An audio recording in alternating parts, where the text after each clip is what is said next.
झुन झुन पायल बाजे पार, झुन झुन पायल बाजे पार, टूटी गईल पाव के पायलिया,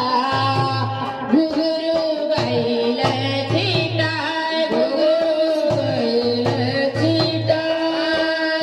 एक घुघरू पहले तीर धनिया, लिहले झोपड़ी में छुपा, लिहले झोपड़ी में